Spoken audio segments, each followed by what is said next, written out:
So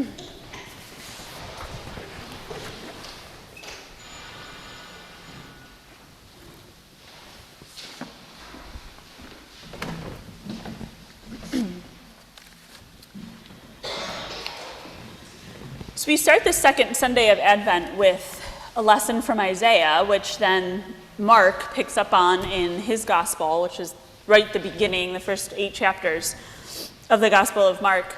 And the prophet Isaiah, as prophets often do, is speaking to people who are in exile. So the tribes of Israel have been dispersed. They're no longer centered in Jerusalem. This is like 600 BC, I think.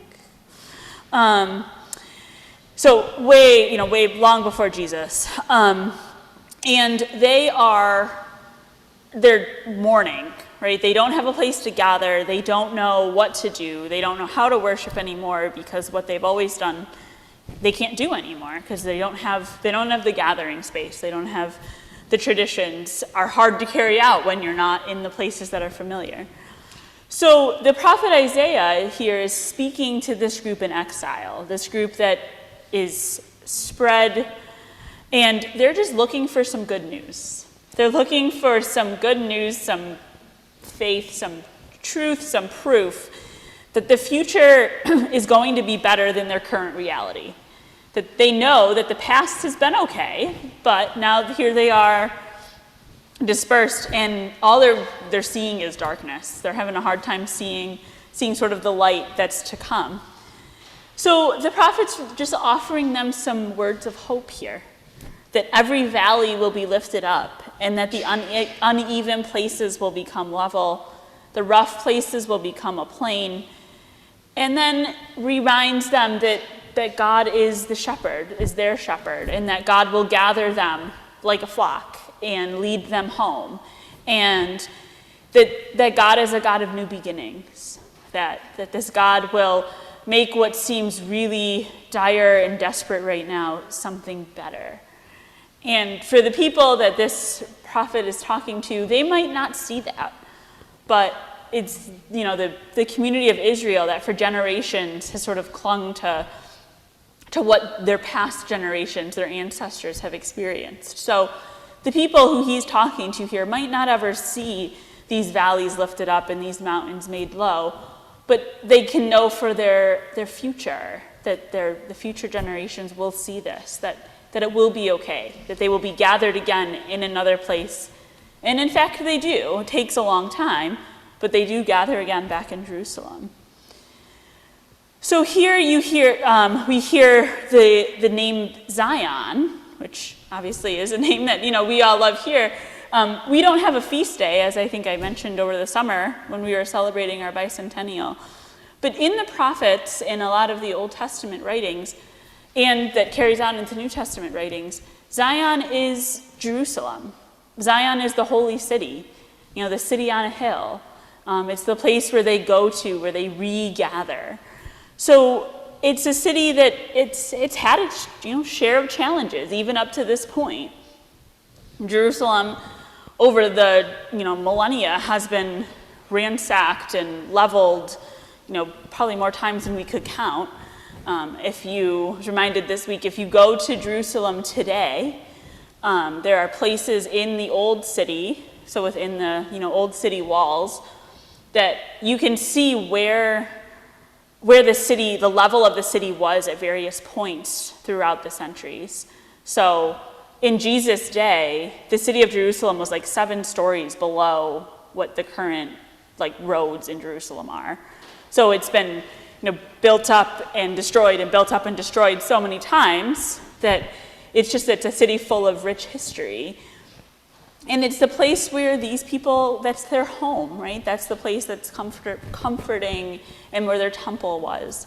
So he's reminding them that Zion will be this wonderful city again. It will be this place where they can go and gather and know that they are loved and that this God will not leave them. So we have this lesson in Advent with these comforting words, right? Comfort, comfort, O my people. Speak thee peace, thus saith our God. That we're in a season of hope, a season of new beginnings, that even though, we're sitting in darkness and it's not going to get light again for another couple of weeks, that light is coming and that new beginnings are coming, and that, this Zion, this holy city, will be a place of celebration once again. And 2 Peter picks up on this idea that sometimes we don't know the end, right? It's a beginning. It's not the end. So we don't always know what's to come. And Peter is telling his people, the people who are listening to him, that even though they don't know the end, even though sometimes it feels like God is working too slow for what we would like, that God is still at work. So they can't see it yet, but it's coming. And if you read that lesson closely, that's really what he's telling them. Like, persevere, wait in patience. And waiting's hard. Being patient is hard. That God's time, what's going on in God's world, is different than our own time. There's fancy words for that, but it just means that what we want to happen, when we want it to happen, probably isn't going to play out the way we might expect or want. And that oftentimes it plays out perhaps even better than we could expect or want. So it's an invitation to trust that God is at work, and that we wait and await God with patience and in readiness. So he's telling his people to hang in there, right? That it'll be okay, and that God is here, and God is coming, and God will make things new. So then we have this Gospel of Mark. And the Gospel of Mark was the first gospel written, despite it not being the first in the Bible. It was the first gospel written. And the Gospel of Mark begins with the beginning of the words of I don't have the thing in front of me. The beginning of the story of Jesus Christ, right? That's what Mark is getting at. That there's so much more to come. And it's reminiscent of Genesis, right? Genesis 1, in the beginning. So that this isn't the end, that these words, this story of Jesus Christ, there's going to be something more to come. And then the first person we meet in the Gospel of Mark isn't Jesus. It's not the shepherds. It's not King Herod. It's not whoever else you might expect to meet, Mary and Joseph. It's John. It's John the Baptizer, who's in the wilderness, a place where the people of Israel are very familiar. And the people come to him, which I think is an interesting concept, that wilderness is often a place we avoid, right? We don't want to spend time in the wilderness. It's uncomfortable. It's scary. But the people are leaving the city, leaving the hubbub of normal life, and flocking. Like, there's lots of people coming to him along the banks of the Jordan River to see what is this guy up to. And if you read it closely, like he looks kind of like a person who lives in the wilderness, right? And yet they're still coming to him because I think they're intrigued. They want to know, like, what is this new beginning? Who is this person who's saying that there's something even better to come? He's baptizing us, but there's somebody who's going to baptize us with this better baptism, or whatever this thing is. They don't know, but they're intrigued enough to find out. So for them, the wilderness is this time of transition and transformation, and again, an invitation to trust God's timing. So John is saying, I'm not the one. But the one coming after me I'm not even worthy to untie his sandals. So listen to him when he's here, when he shows up. He's the one you want. So something's drawing them there.